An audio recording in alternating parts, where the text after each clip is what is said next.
Oke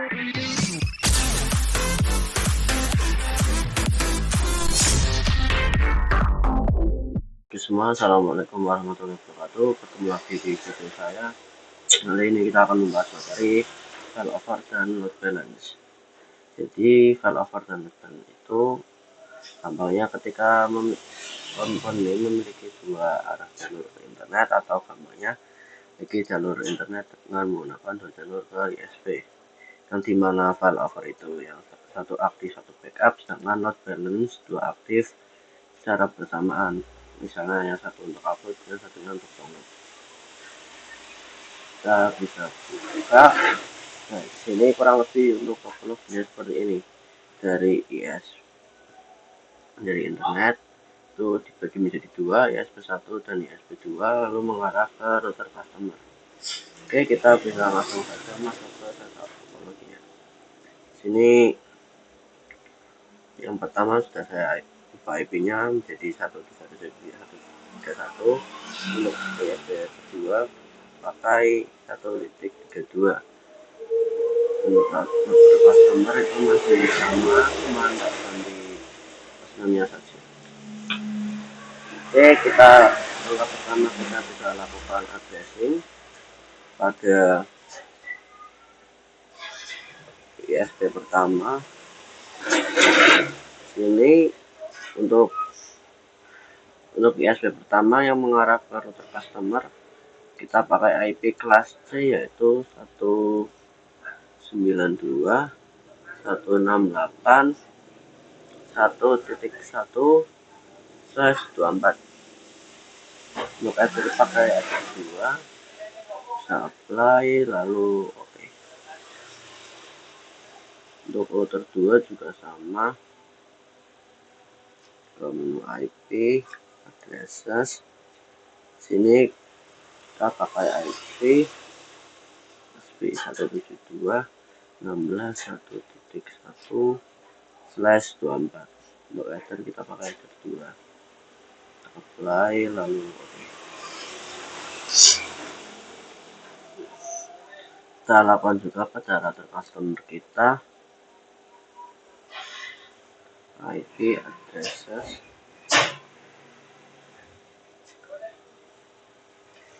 untuk router 1 kita pakai 192.168.1.2.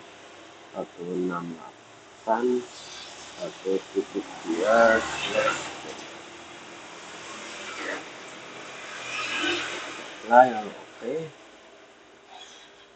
Untuk header 2 kita pakai kelas B 172.16.1.2/24.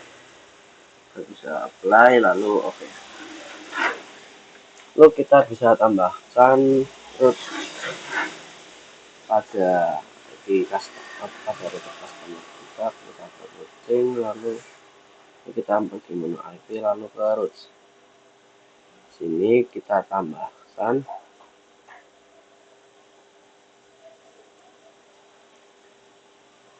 gateway, kita pakai 192.168 ini 1.1. Bisa apply lalu oke. Kita juga buat yang ada 2 16.1.1 apply oke. Sini sudah ada 2 address manual dengan gateway yang berbeda. Ini ada keterangan AS dan juga S saja, dimana sini adalah konsep dari failover. Yang satu itu aktif, yang satu hanya untuk backup. Oke, kita bisa lanjut ke konfigurasi DNS, ke IP lalu DNS server, kita masukkan server Google. Kita apply saja lalu oke. Kita coba terlebih dahulu untuk ping 88. Bisa coba ping Google Nah, sudah bisa. Oke, di sini sudah bisa. Lalu kita lanjut. Kita lanjut untuk konfigurasi bridge kita agar kedua PC ini mendapatkan IP. Kita sambungkan terlebih dahulu. Nah, bisa mendapatkan IP dan juga bisa internetan. Oke, setelah kita hubungkan, kita buka ke menu bridge, lalu kita tambahkan di sini bridge apa ya, misal failover.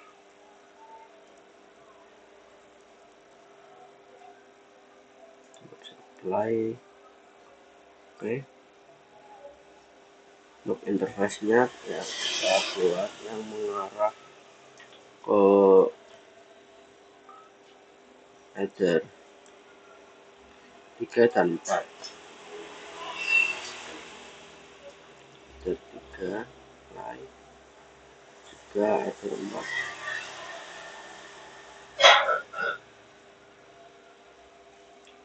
Oke, kita bisa ke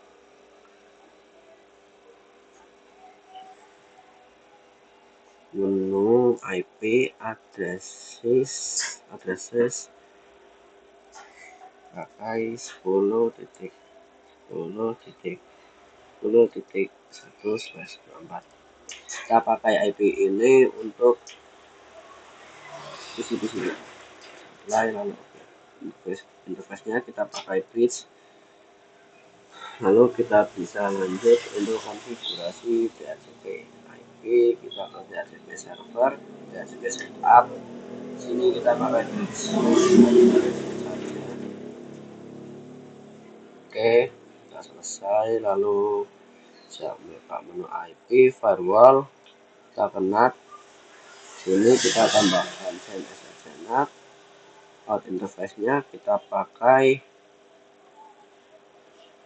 header 1 dan 2 karena kita menggunakan dua ISP yang berbeda, dua router yang berbeda. Supply, lalu oke, tambahkan lagi masquerade.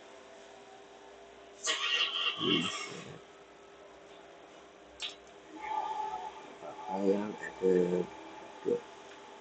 Oke, kita apply, lalu oke. Kita bisa lakukan pengujian.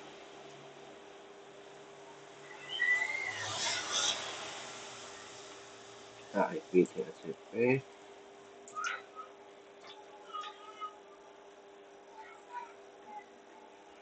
sudah bisa, kita mendapatkan IP.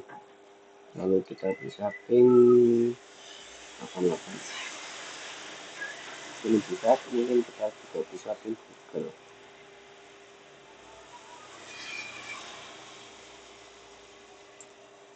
Oke, ini juga sudah meresolve atau sudah lebih baik. Kita bisa buka untuk PC 5 kita, IP DHCP. Ini sudah turun, lalu kita ping Google saja.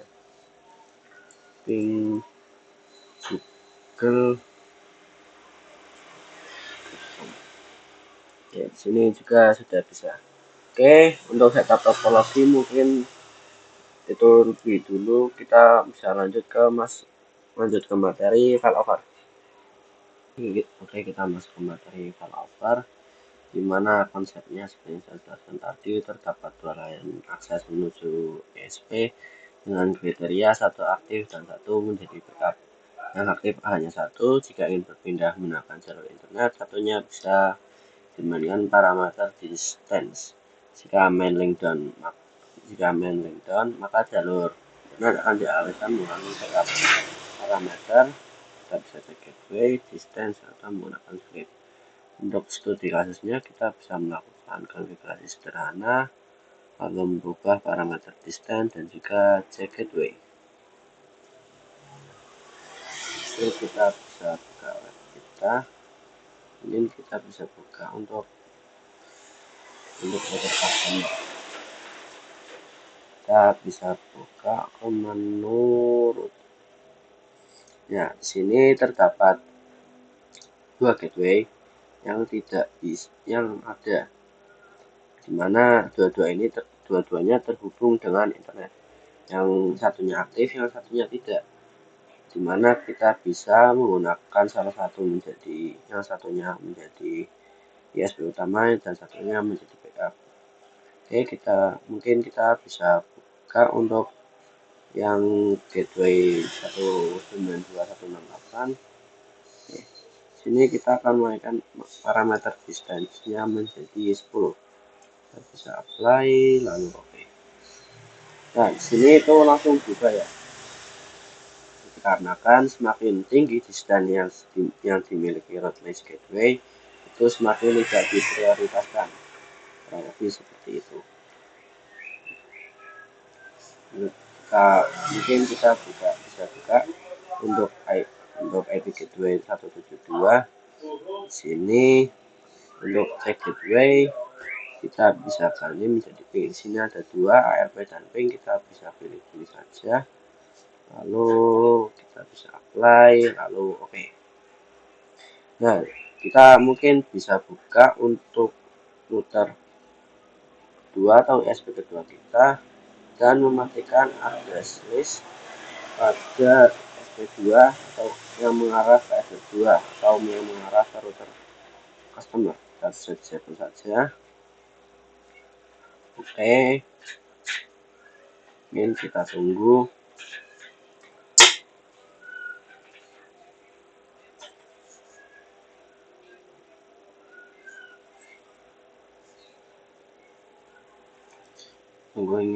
Mungkin ini agak lama.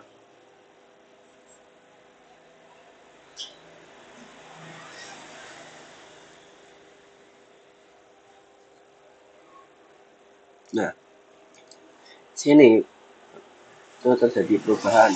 Yang aktif itu yang gateway 192 dan yang gateway 172.16 itu tidak aktif. Ya, di sini fungsi dari check gateway itu seperti itu. Kalau kita tidak menggunakan check gateway itu tidak akan berubah. Kita masih bisa terhubung dengan 172.16.1.1.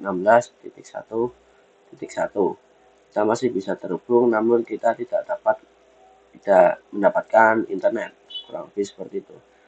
Mungkin untuk materi failover hanya itu, kita bisa langsung lanjut ke materi selanjutnya. Oke, kita masuk ke materi selanjutnya, yaitu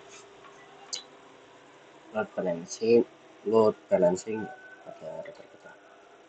Oke, kita bisa buka router customer kita. Sini kita bisa hapus dulu untuk address-nya, lalu untuk IP address yang di sini. Jadi kita enable dulu.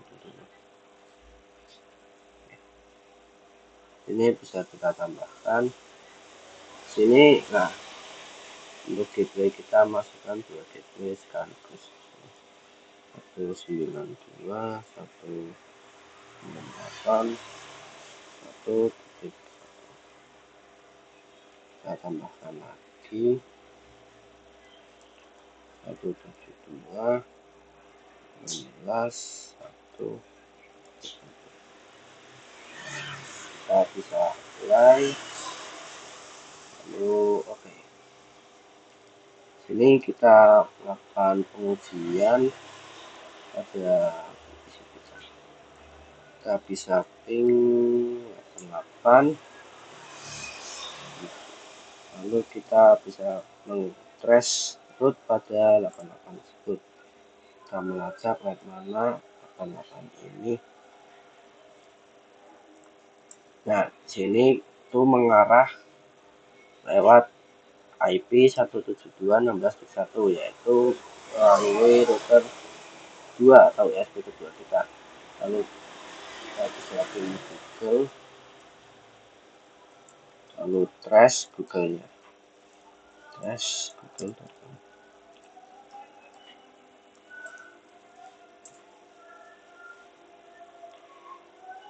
Sini itu mengarah juga ke ISP kedua atau router kedua kita.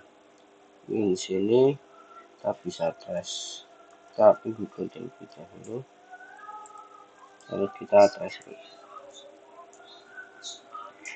trash root google.com. Nah, di sini tuh terdapat perbedaan ya. Di sini kita di WC5 itu kita melalui IP dari router pertama atau IP pertama yaitu 192.168.1.1. Mungkin untuk load balancing EGMP itu saja. Kita bisa lanjut ke materi selanjutnya. Oke, kita masuk ke materi selanjutnya yaitu kasus perbedaan bandwidth pada kedua ISP. Dan dimana kita bisa pakai untuk ISP1 itu 2 Mbps dan ISP2 itu 8 Mbps, yang dimana ini terdapat perbandingan dan jelas unggul ISP2 yaitu 1:4. Mungkin kita bisa lakukan pencontohan saja. Kita bisa buka router customer kita ke menu IP root, lalu untuk yang DSP000 bisa kita double klik, dan sini kita bisa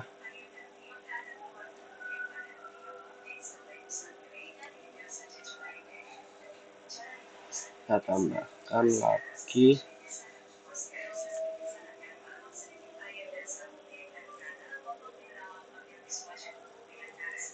sampai 5.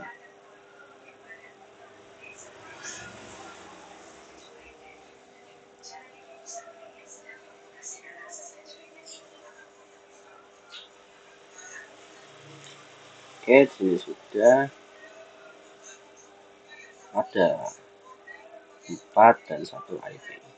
Ada 2 IP yang satu hanya ada 1, ini yang lainnya ya, dan ada 172 yang berjumlahkan 4. Seperti tadi perbandingan 1:4. Kita bisa apply saja, lalu oke. Ini kita bisa melakukan trace route pada tools, lalu kita ke trace route. Ini kita bisa buka terminal kita, lalu kita ns look up sini misal facebook.com.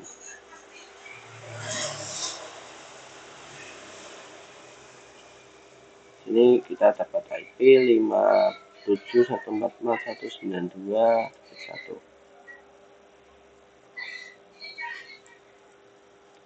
Kita bisa start. Nah, sini tuh sudah muncul 172.16.1.1. Yang jelas ini itu keunggulan dari bandwidth yang lebih besar dari ISP yang satunya. Jadi yang menang itu IP 172.16.1.1. Oke, untuk kasus perbedaan bandwidth pada kedua ISP itu saja. Kita lanjut ke materi berikutnya. Oke, semuanya kita masuk materi berikutnya yaitu load balance dengan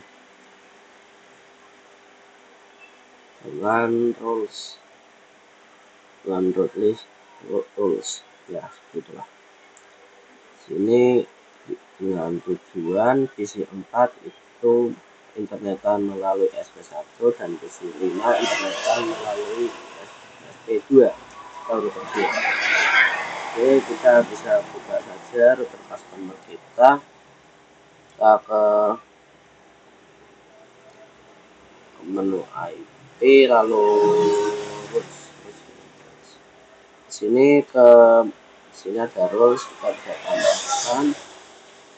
Oh ya, sebelumnya itu untuk PC4 dan 5 itu sudah saya konfigurasi lagi IP-nya agar tidak terjadi bentrok. Maksudnya ini sudah bisa terhubung dengan internet. Sini untuk PC4 kita pakai 10.11 dan PC5 10.12. Oke, kita bisa lanjut konfigurasi. Sini kita masukkan IP 10.10.10.11. Lalu untuk tabelnya kita pakai isi 4. Kita apply. Oke, kita tambahkan lagi source addressnya 10.10.10.12. Untuk tabelnya itu di sini. Kita apply saja lalu kita kembali ke menu root. Lalu untuk di sini kita terlebih dahulu di sebelah file itu ada isi 4 dan kita bisa tambahkan. Sini untuk gateway-nya kita pakai 192.168.1.1. Nah, untuk 1.1 itu kita pakai untuk isi 4. Di routing mark kita isi menjadi isi 4. Kita bisa apply, lalu kita oke.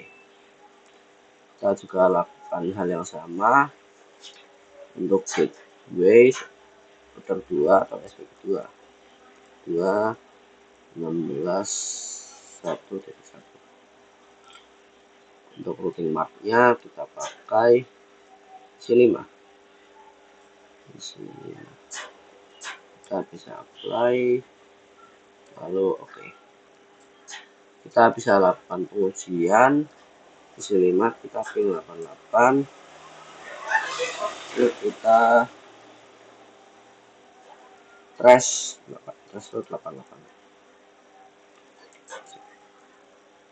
Ya, di sini tuh kita melewati IP 172.16 yang menandakan ini sudah berhasil. Kita mungkin coba untuk PC 4 ping 88 dulu. Oke, sudah terhubung, kita bisa threshold juga.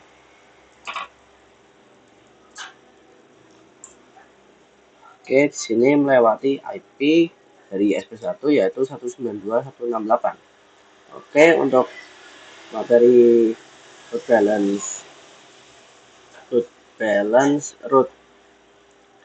rules gitu saja. Kita masuk ke materi terakhir. Oke, kita masuk ke materi terakhir yaitu load balance dengan NAT Mangle.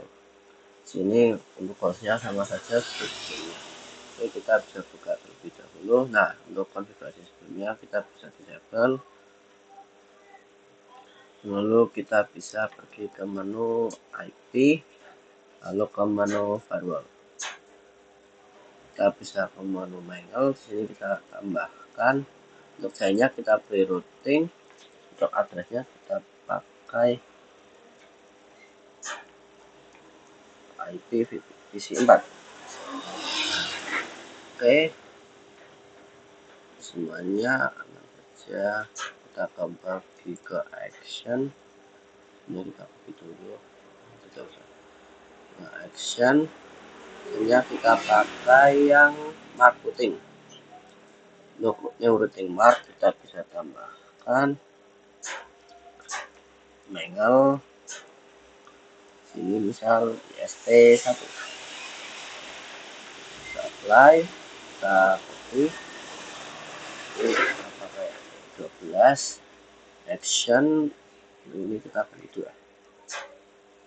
Apply, lalu oke. Kita kembali ke menu root. Sini kita tambahkan lagi ya.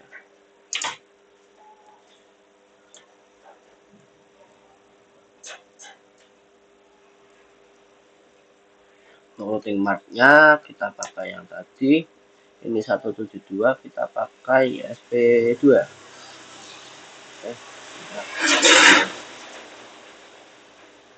Mangle SP2.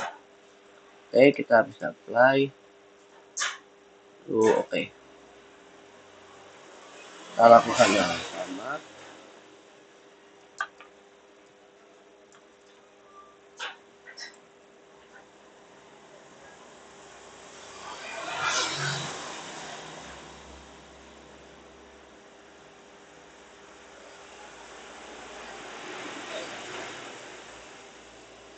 Oke, di sini kita sudah melakukan manual pada ISP1 dan 2.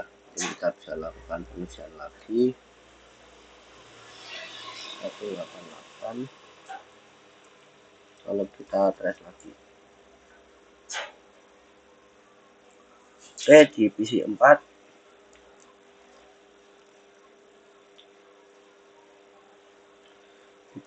itu melewati IP 172.16.1. Kita coba di sini, kita gunakan 8, kita trace di sini, dan ini 172 juga. Ya, mungkin terjadi kesalahan. Kita coba cek lagi SP1, SP2, variable. Oke, ini sudah benar.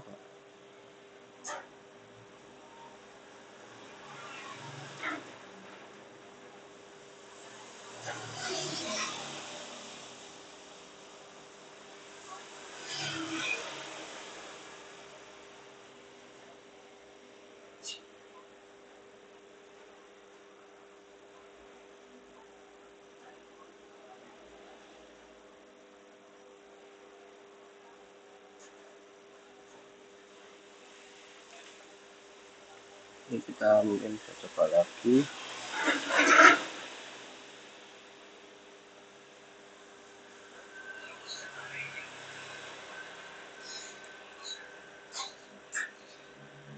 Di sini 172 sudah betul.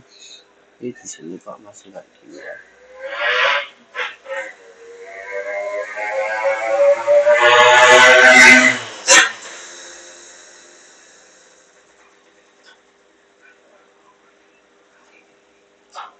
Mungkin kita bisa ulangi lagi.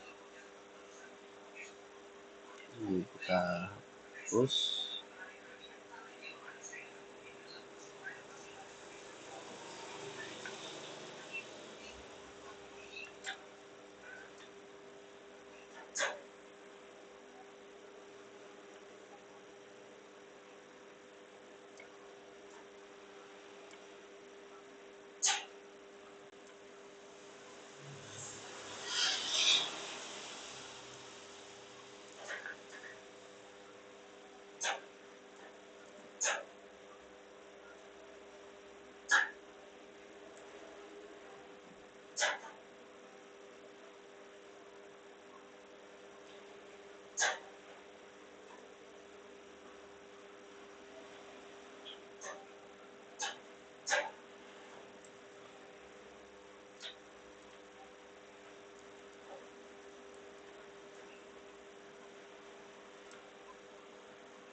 ini mungkin jadi error,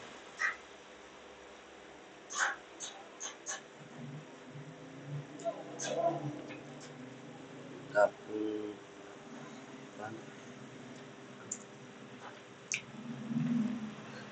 lalu kita keras lagi. Nah, ini sudah betul ya, 192.168.1.1. Oke, untuk materi failover dan load balancing itu saja. Terima kasih sudah menonton sampai akhir. Mohon maaf jika banyak kesalahan atau tutur kata yang kurang pas dari teman-teman. Terima kasih, walaupun saya ini kayak gini ditonton kurang layak. Terima kasih sudah menonton. Aneh kan? Oke, sekian, terima kasih. Wassalamualaikum warahmatullahi wabarakatuh.